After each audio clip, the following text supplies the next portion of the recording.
Yo, what is going on YouTube? I am Germ here. So obviously over the past couple of weeks and months, and really for some people years, I and a lot of other people have been pretty critical about how things have been going for TSM. Obviously on the Rift there has been plenty to be critical of. There's been plenty to kind of hate on TSM for. They have not been that good. At least they have not been that good relative to TSM standards. But in this video today, I wanted to have a more positive spin on things. I wanted to have actually a very, very big update on some new information we got regarding TSM that I personally am very, very excited about. And also for the people that I've told so far and the people that have heard about this information, they seem very, very excited as well. And I think this could honestly, I've said before that I think TSM has not been going in the best direction, that it seems like they've been trending downwards in a lot of different ways.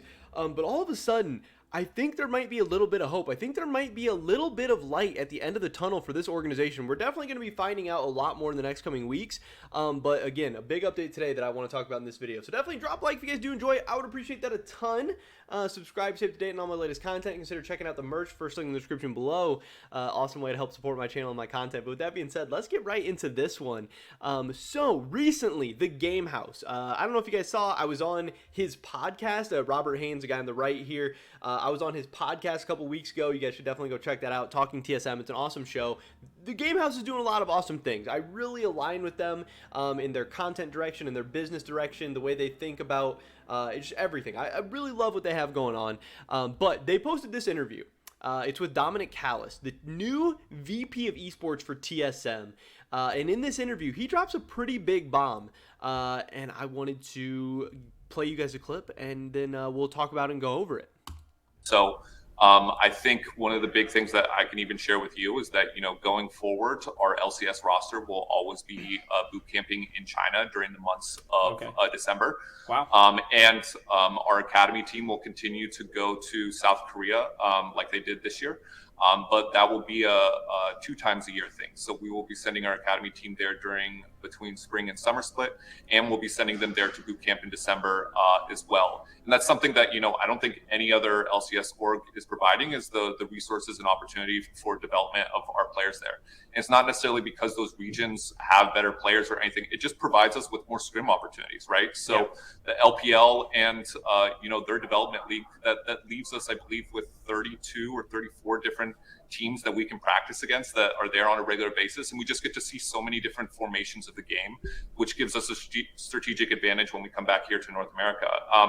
And to tell you the truth, if we knew that all the teams and all the academy teams were going to stay here in North America during these break periods, we would stay here and scrim with them. But given that, a lot of teams travel to Europe or travel to Korea or all different regions around the world, we need to take the steps to ensure that we get as much practice as possible. So, we already have our individuals who are within China getting us set up for boot camps here in 2022, getting facilities already set up for that sort of stuff. And it's that sort of future planning and that sort of stuff that wasn't available here before. And it's that sort of thinking of how do we develop for success, not just now, but for a year from now, 5 years from now, that hopefully I can bring to the table that wasn't here before.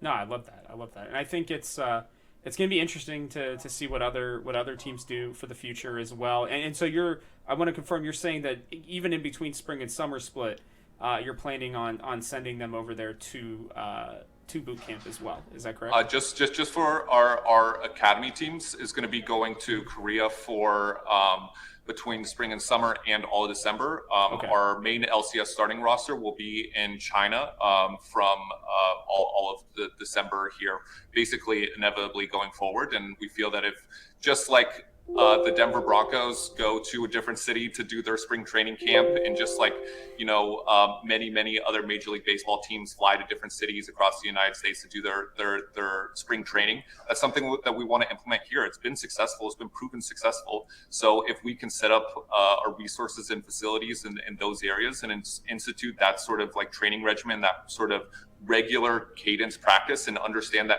hey, if you sign with TSM, you get to go travel abroad and go see the world as well, right? And for a lot of LCS players, they come here to North America, or they were raised here in North America, and they never get to leave, right? And so understanding that being on TSM, who truly is a global org, you get to get foreign travel and foreign experience on that as well, which is super exciting. Absolutely. So, obviously, it was kind of a longer clip. Sorry about that if you didn't enjoy it, but I thought it was really, really cool. And I wanted to get to that ending part too, where he, sees it as a big advantage.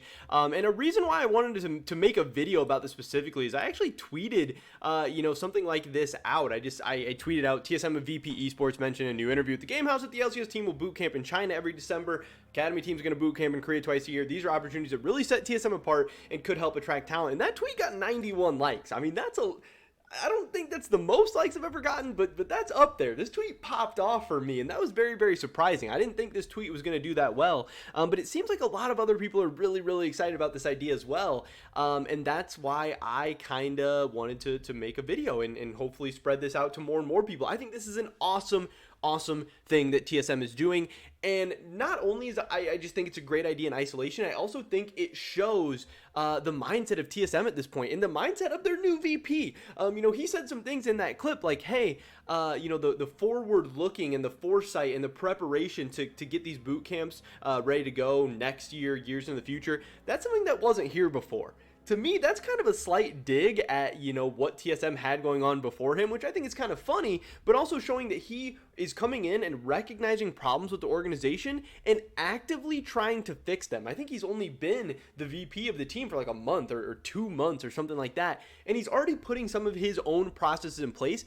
That's a great sign. But like he said, I think the team going to China every single December, that's awesome. That's going to be great. How he talks about, hey, you're going to have opportunities for global travel and to play against other teams and players all around the world, play the best teams, the best solo queue, the best scrims, all that stuff. I think that is very, very attractive to potential, players that they're signing. We know a guy like Spica, has already said publicly, like, hey, I want to go to the LPL. I want to play against the best people. I want to see what's all out there while I'm young, while I'm talented, while I'm in the prime of my career. And yes, TSM, traveling around, going to Korea twice a year, going to China, all over the place. That's not the same as the LPL, but that might be a taste of what some players are looking for. And again, he makes a great point that a lot of the LCS is made up of imports. We have a lot of Australian players, a lot of New Zealand players, a lot of Korean players, a lot of Chinese players. In the offseason, they're not all in the United States. You can't scrim against LCS teams in December because there's no LCS teams in the United States in December. So you have to make the choice of either taking all of December off, or you got to go find your scrims. You got to go find your games. You got to go find your practice and your preparation. So TSM being proactive in this, and like he said, having 17 LPL teams and 17 LPL Academy teams and Korean teams to be able to scrim and practice against, and also knowing how good a lot of those teams are, I think is an awesome step in the right direction for TSM. Not only will I think it help make their LCS and Academy teams a lot better, I think it will help them attract talent as well. I think that's something that LCS players would love to hear, that TSM is being so proactive in these things, and especially for Academy players. Academy players saying, hey, I can get a funded trip to Korea to boot camp, practice and scrim against LCK and LCK Academy teams, and play Korean solo queue twice a year if I'm on TSM Academy, where if I'm on something like Dignitas Academy, I get to do that 0 times a year, and I get to play against amateur teams and other LCS Academy teams. The experience you're going to be getting on TSM Academy is night and day. You might be getting a better experience on TSM Academy than on some LCS teams, and that is very, very big, and I think that will help TSM attract the best young talent, not only domestically but internationally as well. It should really, really help in that regard, and I think it's going to be super, super cool. Another awesome thing I think these boot camps are going to do is, I imagine when TSM's going to China once a year and Korea twice a year, they get 3 international trips a year as an organization, I imagine they're going to be doing some scouting. I imagine they're going to be doing some networking. I imagine they're going to be building some relationships with coaches, with players, young players, development players, organizations, to say, maybe help them get some future scrims, maybe get them some future buyouts, some future players lined up, kind of like what T1 did with C9. They helped him out. They sent him over, Berserker. He was their third AD carry. They told him how good they thought he was. They helped him, transition over to Cloud9. TSM could maybe do that as well by starting to form some new relationships and everything. And I think that could also be a very, very valuable part of this. I think this is great news for TSM in so many different ways. I love so much of what Dominic Callis is saying. I think he's a great person to be at the, the head, not at the very top of TSM or anything like that, but in a leadership position and leadership role at TSM. I think he has a great mind. I think he has a great vision. I like what he's saying, and I like what TSM is doing right now. And that is the first time I have said that in quite some time. And I think that's very, very exciting. I think TSM fans should be very, very excited about that as well. But that is pretty much it for this video today, guys. Definitely drop a like if you did enjoy it. I would appreciate that so much. Leave a comment down below letting me know what you think about the direction of TSM at this moment. Do you like what they're doing, hate what they're doing, like what you heard in this clip? Do you have any thoughts and opinions? I'd love to hear it. Subscribe, stay up to date on all my latest content. Make sure you go check out this full interview from the Game House. Again, this is the Game House on YouTube. I dropped a like on it. I checked the whole thing out. You guys should as well. Hopefully, catch you guys in the next one. But until then, peace.